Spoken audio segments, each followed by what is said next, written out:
Hello guys, today I will show you my first match against the England gambit. And I'm so glad that I should learn this gambit because this is actually one of the worst gambit, but it has success rate and people still fall for it, which is idiot. Okay, now first of all, d4 and e4 is the England gambit. By the way, this is actually so perfect. I'm playing 98 accuracy, which is really good. Okay, so I take the pawn, which is the best move by far. Don't defend this pawn, it's actually very bad. And they play queen to e7. This attack the pawn, so I defend it. They attack again, and I defend it. This is the only way to defend the pawn. Not by the queen, by the way. And they play this move, which is actually kind of weird. I don't think this is actually in the England gambit. It's not in the England gambit. He just played it to like, I don't know why he playing it. Maybe he thought that he can take with the knight. And after all the traded, he will left with some sorts of material. But I take the pawn, and he can take the pawn there, which is totally fine. I don't have to take back anyways. But he go here, which is obviously a bad move. I go back. The best move in this position is that you go back with the bishop. Like, imagine here, when I learned the England gambit, the G pawn from black isn't there, but probably doesn't make a lot of difference, but it does make some difference in this match. And primarily, you want to block with the bishop, because after queen take here, you can develop your knight, and your knight is defended, so you don't have to worry about that. But in case you're wondering why you cannot block with the D bishop, with the dark square bishop, and you get, oh, I can move the dark square bishop to c3. Oh well, because black has this move bishop to b4, which pin the bishop and attack the rook, which now you have to defend the rook by playing something like knight to d2, and they just win the bishop, so not really good. That's why you play knight to c3, which is the only move, by the way. This is actually the best move and the only move, which now left black queen some sort of questionable. Why is it here? Because after rook to b1, the queen has to move, and then we can go knight to d5 and attack that weak pawn on c7. So this move is the best. Yeah, don't hear your friends say anything. This move is the best. I learned it. I even analyzed by myself. But like, this is the first time I met this gambit. So they go here, which is obviously a bad move because I can go here. The point of playing knight c3 is to go here. They did not defend it. I don't know why is that a best move, but I think it is the best move because that's like the only move there. You cannot go to a5 to defend the pawn because the bishop control that diagonal, and I simply would take the rook. Now they take this pawn. I take back, they take. And my plan is to like, oh, I can go to bishop to c3 to pin the queen to skewer the queen to the rook, but then my bishop is undefended. So I just play something like e3, because probably I have to be even, activating my light square bishop, and yeah, they go d6, which is, I don't get this move. I go here to attack that pawn, and they defend it. I take, and then they take with the queen. I castle. Why I have to castle? Because I just want my king to safety. They walk their king here, which I think is very unnecessary. They probably should develop because they're really down development. I go here, attack the rook, because that's what's my plan. But the queen isn't here anymore. That's why I control this long diagonal.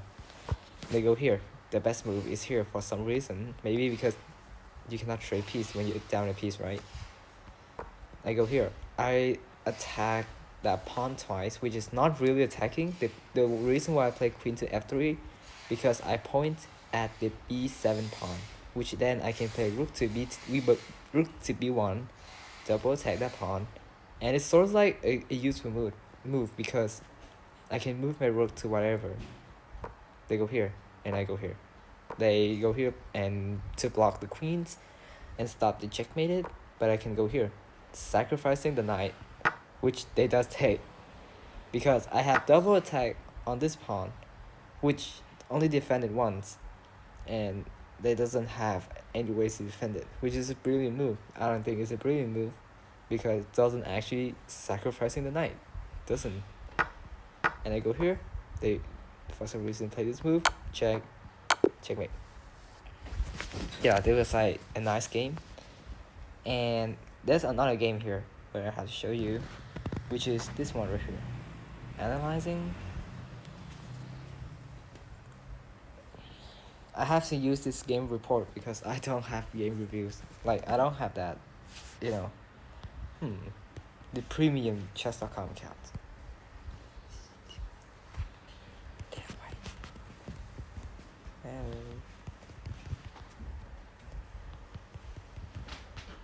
Bro, this capture is so bad. Okay, so this game's actually very bad.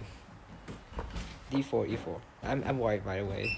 I go London, and they play this weird move. This is like my first time seeing this move, and I was like, bro, what the heck is that? So I just go E3. The reason why I play E3 is to open up my queen, in case they actually play E4, which is not a good move, because they open up their king's diagonal. So I play E3, not knight F3. Okay, knight F3 is like bad move. It's a bad move. They go E4 anyways. They take back.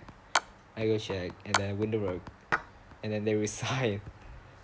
Yeah, that was idiot. Oops, this one right here. Yeah, I won 3 games this morning, which is very good. But then I lost a game, which is a stupid loss. I supposed to win in that game, but like I hang made one, which is very bad. I'm trying to get to like probably 800, 900 LOs. Why do you always have to do this capture? This capture is so bad.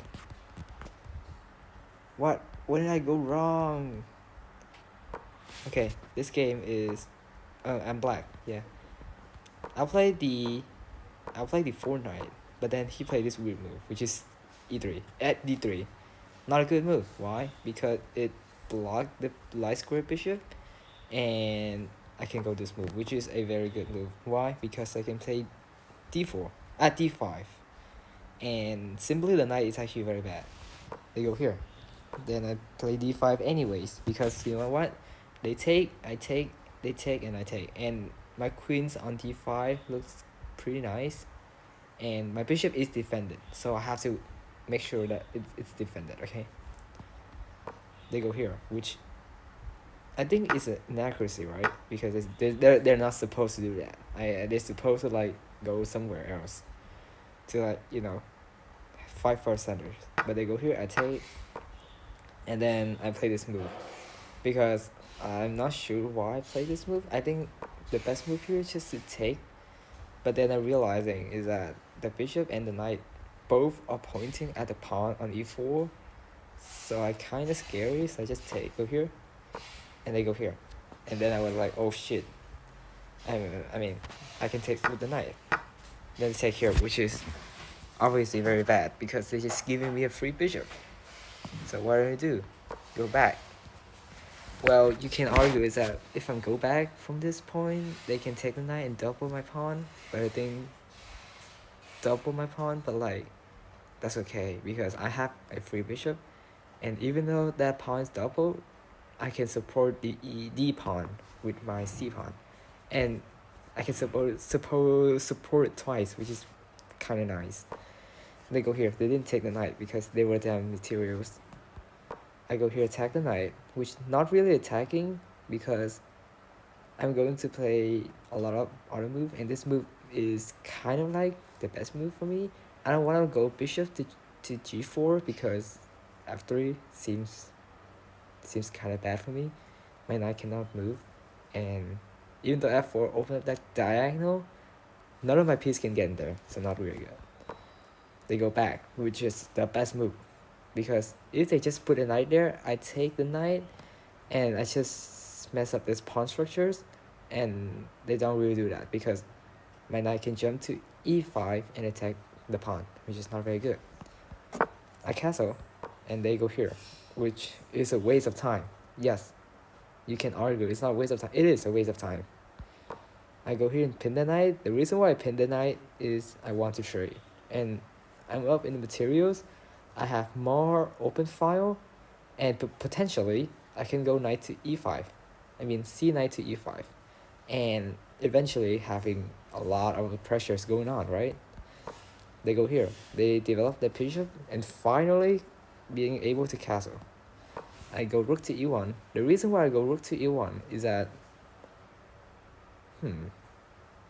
yeah, maybe I just want to develop a rook, and potentially, I don't get why I play rook e1. Maybe because I want to develop a rook, but I'm not sure why. Maybe rook e1 is like the only move here. I think I just not calculated knight to e4 at all because the bishop is there anyways. That's why, oh yeah, that's why I play rook e1, because I want to protect the knight when it comes to e5. So yeah, that's my plan. They castle, and I take, and I go here. I mean, go here. Why? Because it points at the edge pawn, so that whatever things happening, I play knight to e5, and then go knight to g4, which is very good move. That was my plan. Like, my plan is just popping up. Thanks for like chess 5. Chess 5 is like the best channels. There you go here, which is very bad. Why? Because that move does not make sense. It undefended bishop. It does everything wrong. So you go here immediately and continue with my plan, which is go here and threatening checkmate it. They take, I take, and they go here, blunders. I take anyway. And yeah, that's how today's ended. I want to advance the crystal league, but it's very hard.